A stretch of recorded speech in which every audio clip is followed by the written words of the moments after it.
नमस्कार दोस्तों, भारत के अंदर यूपीआई के जबरदस्त सफलता के बाद अब हमारा रुपए भी पूरी दुनिया में छा रहा है और इसका डोमिनेंस कुछ है कि वीजा और मास्टर कार्ड जैसे वह कंपनी जिसे अमेरिका की इकोनॉमी चलती है वह भी डरे सहमे से में दिखाई दे रहे हैं। साल 2017 में इंडिया के अंदर जहां रुपए का मार्केट शेयर सिर्फ 15% है, वह महज 5 साल के अंदर बढ़कर 60% को भी क्रॉस कर गया है और इसने मास्टर कार्ड और वीजा की हालत ऐसी कर दी है कि उन्हें अमेरिकन गवर्नमेंट से रुपए की शिकायत करनी पड़ गई। लेकिन सवाल यही है कि रुपए ने आखिर ऐसा तो क्या कमाल कर दिया कि बड़ी बड़ी कंपनीज भी इनके सामने झुकती नजर आ रही है। भारत को क्यों अपना खुद का पेमेंट सर्विस सिस्टम लाना पड़ा और कैसे हमारे इस एडवांस टेक्नोलॉजी को पूरी दुनिया में एडॉप्ट किया जा रहा है, आज के इस वीडियो में हम सब कुछ जानने वाले हैं।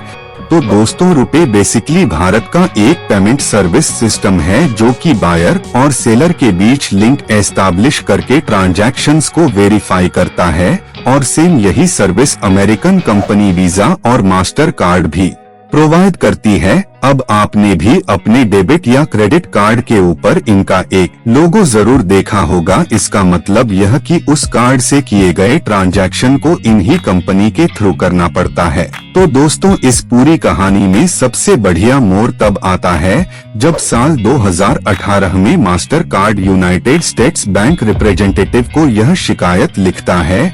यह पीएम नरेंद्र मोदी रुपे कार्ड को राष्ट्रवाद के साथ जोड़कर प्रमोट कर रहे हैं और एक देश के पीएम का इस तरह किससे सिस्टम को प्रमोट करना हमारे लिए खतरा बन सकता है। और कुछ ऐसे ही मास्टर कार्ड के अलावा वीजा ने भी अमेरिकन गवर्नमेंट के पास जाकर कंप्लेंट की थी।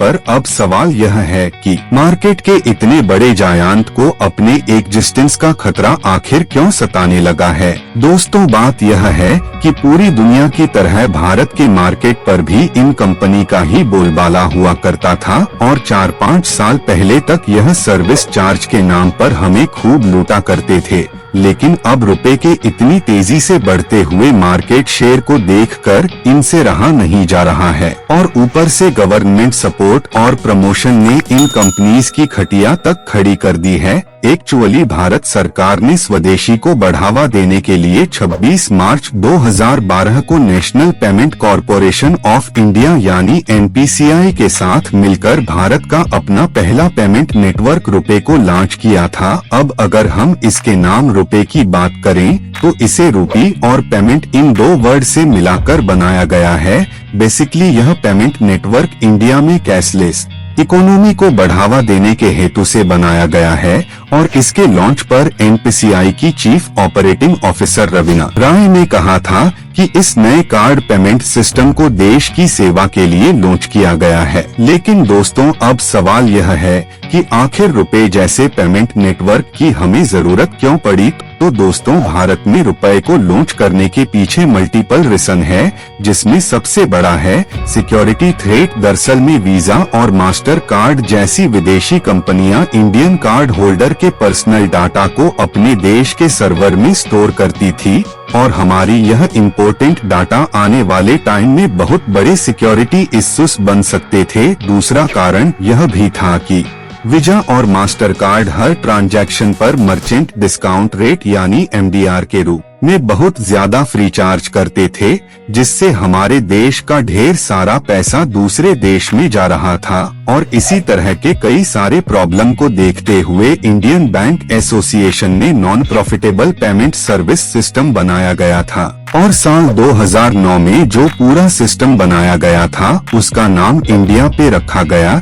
लेकिन आगे चलकर जब 2012 में इसके रिस्पॉन्सिबिलिटी NPCI को सौंपी गई, तब इसका नाम बदलकर रुपे कर दिया गया। अब सवाल यह आता है कि रुपए कार्ड को भारतीय गवर्नमेंट प्रमोट कैसे कर रही है। तो दोस्तों, भारत जैसे देश में जहां 2014 से पहले तक ज्यादातर लोगों के पास बैंक अकाउंट ही नहीं हुआ करते थे, वहां पर किसी भी एडवांस पेमेंट सर्विस स्थल का कोई फायदा नहीं था और गवर्नमेंट भी इस बात को समझ चुकी थी। इसलिए सरकार ने सबसे पहले बहुत सारी ऐसी स्कीम निकाली जिसने लोगों को बैंकों के साथ जोड़ा। जीरो बैलेंस के साथ लोगों के खाते खुलवाए गए, लोगों को मिलने वाले गैस और बिजली जैसे सब्सिडी को सीधे खाते में ट्रांसफर किया जाने लगा। इस तरह से जब पब्लिक को एक बार बैंक के साथ जोड़ दिया गया, उसके बाद सरकार ने रुपए को प्रमोट करना शुरू कर दिया। वहीं दूसरी तरफ सरकार ने अपनी योजनाओं में भी रुपए कार्ड को ही प्रमोट किया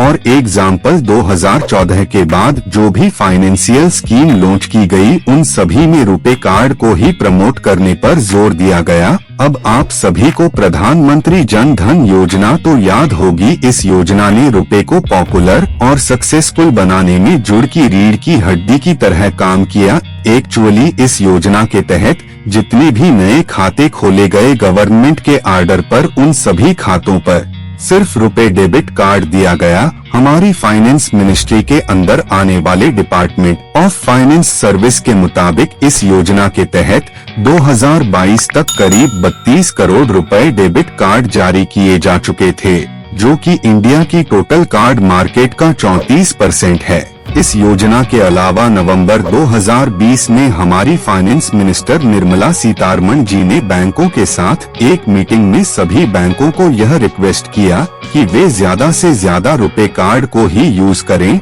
इसके अलावा पॉस ट्रांसफर की अगर बात करें तो 2019 से 20 के दौरान इस कार्ड से 9,557 करोड़ रुपए का ट्रांजैक्शन हुए थे, जबकि 2021 से 22 के बीच यह अमाउंट बढ़कर 12,393 करोड़ रुपए हो गया है। और इन नंबर से यह साफ जाहिर होता है कि वीजा और मास्टर कार्ड चाहे जितना भी रोते रहें, अपना मार्केट साइज बहुत तेजी से ग्रो कर रहा है।